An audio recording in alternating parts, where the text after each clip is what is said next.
Hi, District 31.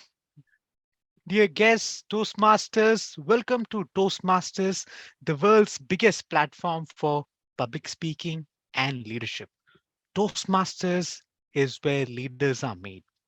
We are District 31.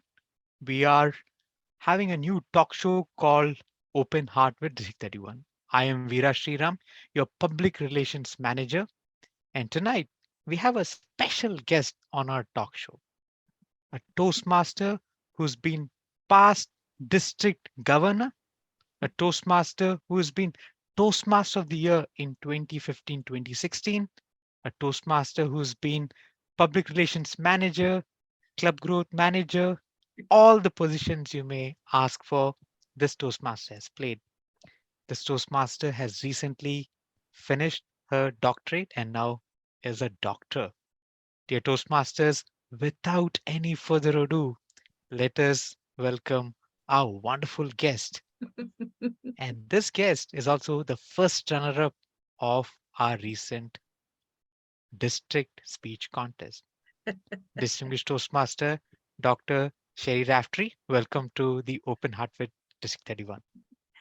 Well, thank you for having me. This is so exciting. What a great opportunity. And I appreciate you starting this. What a great way to kick off the Toastmasters year. How are you doing, Toastmaster Sherri? I'm doing really well. Thanks for asking. And again, thanks for having me. It's exciting. Welcome to District 31. This is exciting. Thank you, Toastmaster Sherri. As I ask all my guests, Toastmaster Sherri, where did all start? How did your Toastmasters start? Where, how, why? Please share with us. That's a good question. Okay, so in 2005, I was watching my local cable station and looking for something for my then toddler, Sabrina, to do, my daughter. And I saw on the station, it said, "Would you like to conquer your fear of public speaking? Call the Vice President of Membership, Marlene Westerman." And I did, and I called Marlene and I joined Rumney Marsh Toastmasters Club in Saugus. And in fact, I'm so excited because I just received an email from International that said, because we had closed the club, but International says we can actually open back up, and we're so excited. I think at least 5 of us are going to start. We're going to get 20. We'll get at least 12 of us, and then I'm sure we'll get 20 of us. So I'm really excited about that. And I've been in Toastmasters since 2005. The very moment I walked through the doors, all the Toastmasters were very welcoming to me. David Anamorati, Deborah Panetta, of course, Marlene Westerman. Some of them are no longer with us. Our area director governor was Victor Carbone, past district governor, and what a great opportunity it has been. Wow, that's a fabulous and close to, I would say, 20 years, Toastmaster Sherri? 17 years and 17. counting. Wow, Yes, that's amazing. And I've done so many opportunities. I've been in all the leadership roles of club. And also I've been in the trio, which was an amazing journey. I highly recommend the trio. It's to improve your leadership skills. I was an area governor. They call them directors now. I got the 2007 Area Governor of the Year award from past district governor Deb Cartier. She had called me, and she has that Rhode Island accent, and she's like, "Hey Sherri, how you like to be an area governor?" And I was like, "Well, what's that?" I didn't know what it was. And when she explained it, and I was already busy anyways, with the soccer and this, I said to myself, well, what's one more thing when you're already busy? And I really enjoyed that journey. That was a great position to have, really get Wonderful. you outside of the club and into the district more. Wonderful, Toastmaster Sherri. Toastmaster Sherri, now we go on to a next segment, which is the impact of Toastmasters on your personal life, professional life, social life, spiritual life. Yeah. Please, can you tell something That's about a good that? question too. Thank you so much. I teach public speaking and communications skills at North Shore Community College and at Fisher College.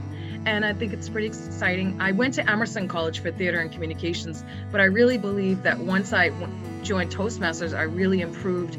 And within 7 days when I applied for positions, I get them from being in Toastmasters. I really think the word is that Toastmasters really does help and improve your speaking and leadership.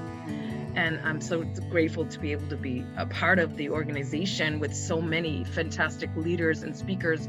And I enjoy also the prison clubs. I've been the prison club coordinator.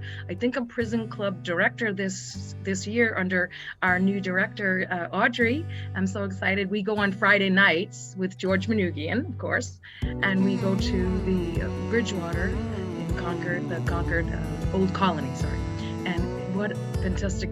They are some of the best speeches. The inmates are amazing. And this helps them to go before the parole board, of course, and to interview when they get out, hopefully. Because now, Sherri, many of our audience may not know what's a prison club. Would you like to tell us what happens in a prison club, and Sure.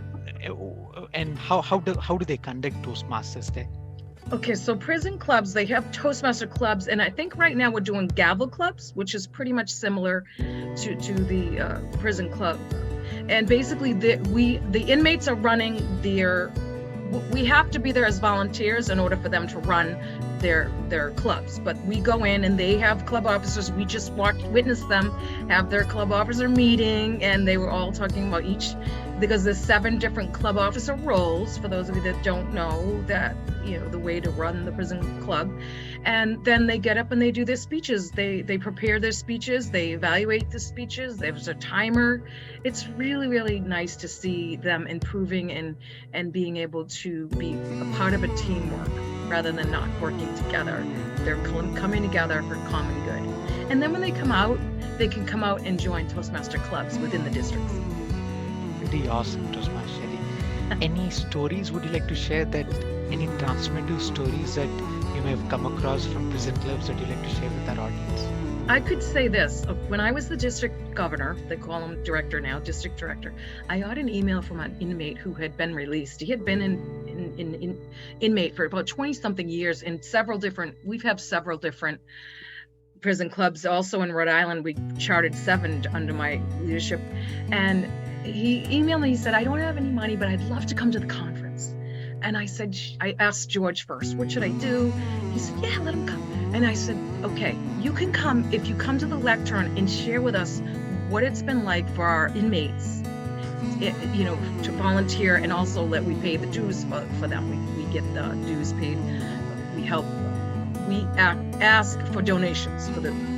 And when he came to the lectern, he got 2 standing ovations. And then people were writing more checks to donate to the Prison Clubs Fund. Wow, what an experience that was. And he had came out and he became a leader in the district, and he really used Toastmasters to improve. And in fact, the recidivism rate for those that go into prison, and if they are in Toastmaster clubs, it's reduced. In fact, many, and I don't think there are too many times that inmates end up back in jail after they go to prison clubs. That's amazing, Toastmaster Sherri, what you've done, and the initiative that you brought to the district. Hats off to you, and hats off to District Toastmaster Manugini. Really working hard.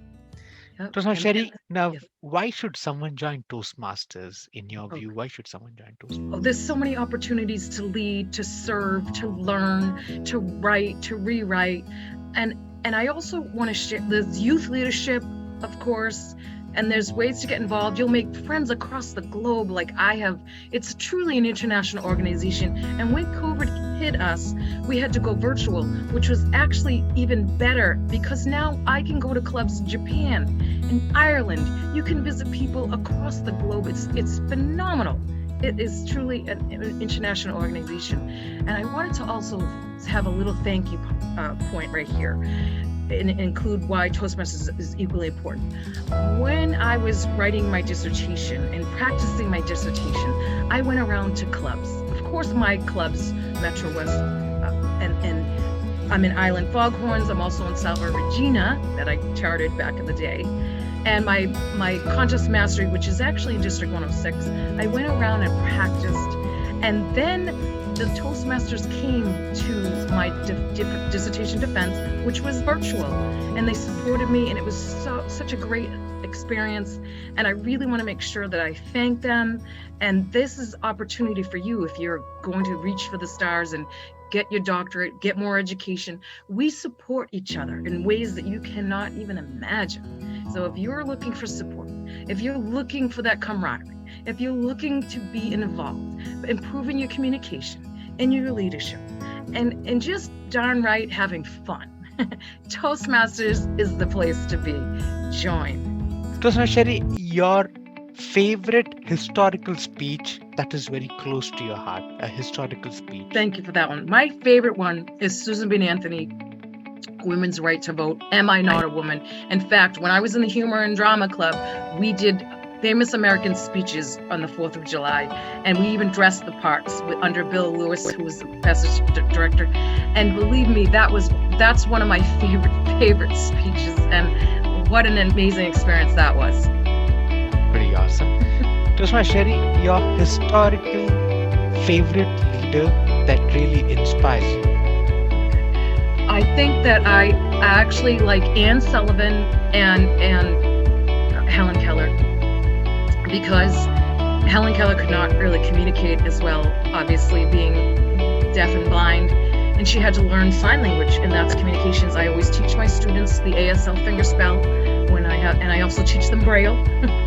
And I think that Anne was such an amazing teacher. I'm a professor, and Anne was able to reach Helen in a way no one else could. And when she was able to spell water, that was the turning point in the moment. And for me, that historical moment, it gets me in my heart every time. Pretty awesome. Thank you for sharing that. Toastmaster Sherri, your favorite speech that is very close to your heart, that you said, I did a great job in this speech. My speech personally? Okay, this is great. Okay. So I just, as you mentioned, came first runner-up, which means I came in second. In my speech, Just Keep Climbing. And this was written from the heart. This was heartfelt. It was hard to do. I went around the district and the globe. I had coaches, and I also at times would go to 5 different clubs. And this speech, someday I'm going to get it to the stage, to the international stage, because I believe it could definitely be a winning speech, but I also think that the message is so important, and I hope to change lives with my speech. We love the speech, Toastmaster Sherri, especially you've come to my home club and had given young leaders who were inspired. They wanted to be Toastmaster Sherri while they were giving speeches. So that really moved us. All the best, keep doing, and I'm pretty sure you will be the world champion of public speaking. Are you contesting this year as well? Yes, I definitely, and I also thank you for saying that, Toastmasters. I want to say thank you to Minuteman Toastmasters Club. They were so sweet, and they would type in the chat, I am giving you a standing ovation. And I just appreciated that so much. People around the globe were so very supportive. I do plan on writing a humorous speech for the fall, and then working on my second speech. So this is a good, also I want to say, I'm actually glad I didn't win first because I wasn't ready for the second speech, and I realized, wow, it took me about 4 to 5 months just to get to where my speech was. So I want to put that energy into the second speech and making sure that I do that. Got you. What are the 2 things that you may add this time, compared to your last performance? This time, is there anything that you'd like to add to your delivery or content or body language?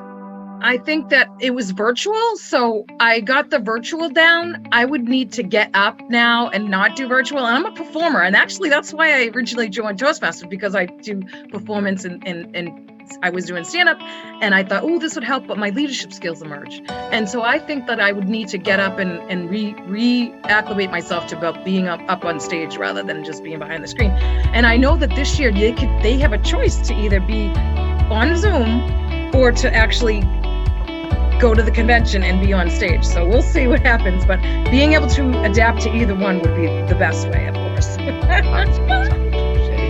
So, Toastmaster Sherri, is there a book that you like to tell our audience to go and read out there? Thank you for asking, because I just joined Cory Booker's book club, Senator Cory Booker, and he has, this month is Omnivore's Dilemma by Michael Pollan.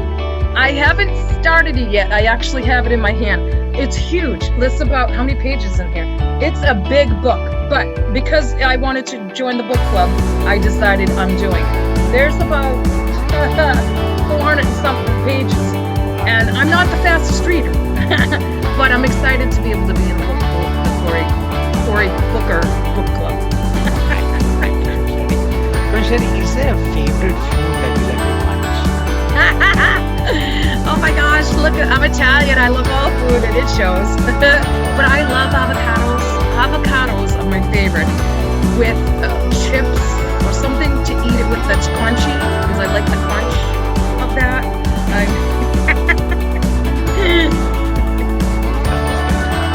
So, Sherry, is there a favorite restaurant that you like to share? We know you're from the Boston area, the Sox Yes. area. Is there a favorite restaurant that you like to?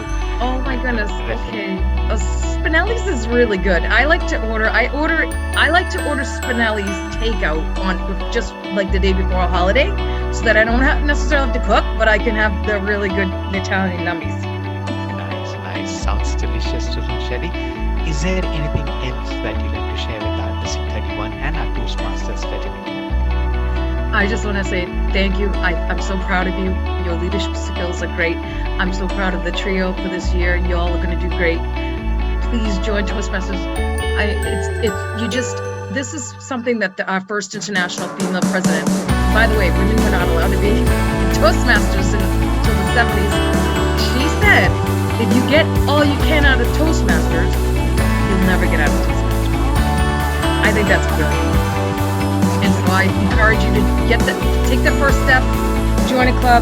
If you're already in a club, take the next step, and then get outside of the club and become a district officer and lead.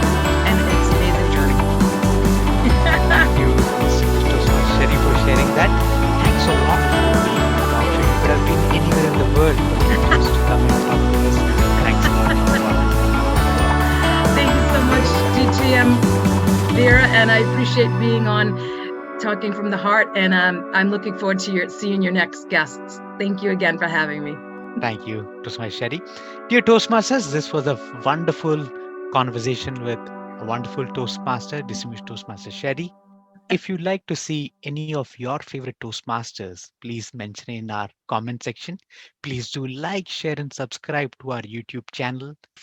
We will talk to you next week. Signing off, your Public Relations Manager, Veera Sriram. Bye bye.